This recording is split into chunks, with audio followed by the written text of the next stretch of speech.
All right, pop quiz. What do gun enthusiasts and Wall Street executives have in common?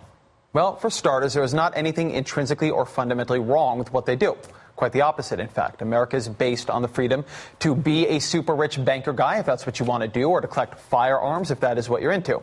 But in both cases, with Wall Street guys and gun lovers, the rest of the country would really appreciate it if they would avoid being too risky about their hobby, because they can both do terrible, horrible damage if they're not careful. Also, in terms of their relationship with the government, they would both rather not be bothered, like at all. Ask them, how's it going, and you're likely to get a great big, what's it to ya? There may not be another pair of groups more certain that everybody is out to get them. But probably their most significant commonality this election year is that gun owners and Wall Streeters are both in super-duper unadulterated hate with Barack Obama. Why? It's kind of a good question, actually. Gun lovers hated Barack Obama back in 2008, too. They were totally sure he was going to take away their guns as soon as he took office. But if you look at his record of actually restricting gun ownership, Barack Obama, as president, has done -1 things to roll back gun rights. He actually signed a law allowing people to bring guns into national parks and wildlife refuges. But the gun lobby still hates and fears him and then hates him some more. As for Wall Street, they did not hate Barack Obama back in 2008. In fact, once upon a time, a long, long time ago, Wall Street loved Barack Obama. Goldman Sachs was Obama's second largest contributor in 2008. JP Morgan Chase was his sixth largest contributor, and Citigroup was his seventh largest contributor. Not so this time around. This year, Wall Street is totally bailing on Obama. This year, Goldman Sachs is Mitt Romney's largest contributor. JP Morgan Chase is his second largest contributor, and Citigroup is his sixth largest contributor. So it seems something has changed between 2008 and today. The bankers aren't just hating the president out of some sort of reflexive paranoia like the gun lobby.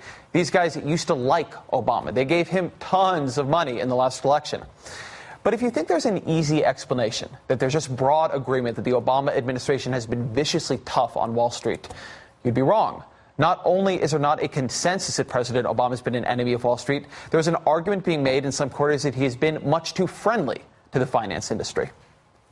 Joining us now to give voice to that argument is Neil Barofsky, who served as the Special Inspector General for TARP, is a former federal prosecutor for the Southern District of New York, and is author of the new book, Bailout, an inside account about Washington abandoned Main Street while rescuing Wall Street. Ms. Barofsky is now a senior fellow at NYU School of Law. Thank you for being here.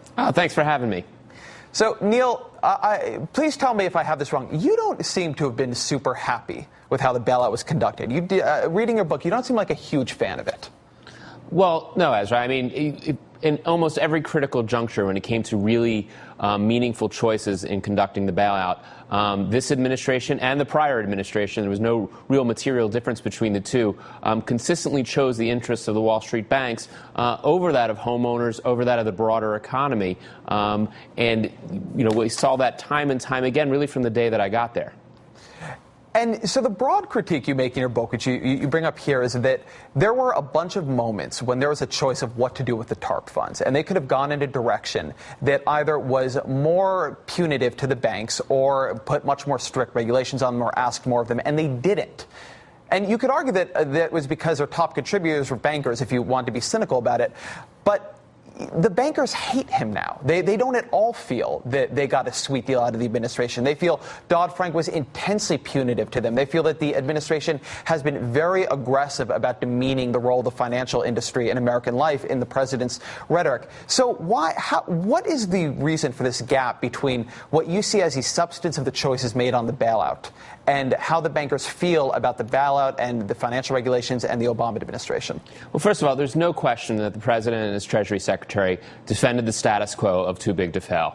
There was opportunities during regulatory reform to compel the breaking up of the banks, to try to break up this almost cartel of powerful financial institutions that helped drive us into the financial crisis, and they beat that back at every opportunity. But you ask a fair question. So why are they not supporting him now? And I think that the premise here is based on looking at and trying to find a degree of humanity that just doesn't exist within these institutions, suggesting that they should be grateful for what they received. President Obama famously said, "I'm the one thing standing between you and the pitchforks," is what he said to the 13 of the top bankers. But look, time and time again, the banks had proven that the faith that this administration and prior administration put in them was not justified. During TARP, again, that level of deference, the program was supposed to help restore lending and put some lifeblood into the economy, so they didn't put any conditions. They told me repeatedly, oh, we don't need to have fraud protections because we don't have to worry about it because the banks would never embarrass themselves.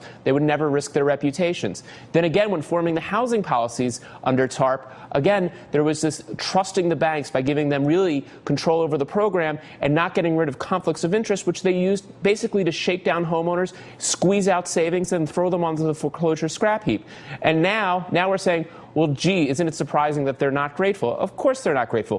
What they're interested in two things. One, they want to back a winner, and they look at the economy and its state, and they think, right or wrong, that Romney is the horse to back. But more importantly, Romney is offering them a better deal, potentially, from their perspective, than Obama is. And even Dodd-Frank, even though it protected them and put them in a situation where they continue to have this incredible advantage due to their size being too big to fail, did have some good restrictions in it. I mean, the Consumer Protection Bureau is a very positive thing. And they hate anything that could possibly eat into their profits and their ability to exploit their size and power. And Mitt Romney's offering a repeal of Dodd-Frank. So Dodd-Frank was actually very helpful in preserving the status quo for the banks, but better to have nothing. Better to go back to the go-go days of 2006 and 2007 where they could print money off the backs of American homeowners. But I don't think it's that. And also, I think it's really hard to overestimate how thin-skinned bankers are. It's something that I found. That's what I've always been amazed by with them. But we will have to continue, I fear, this conversation another time. I'm being told we got to run to a commercial.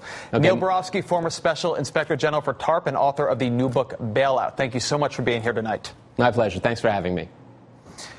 You know how this is called the Great Recession, not the Depression, not quite yet? Well, now we're really getting ready to relive another defining event of the 1930s, Tom Joad style. I will explain next.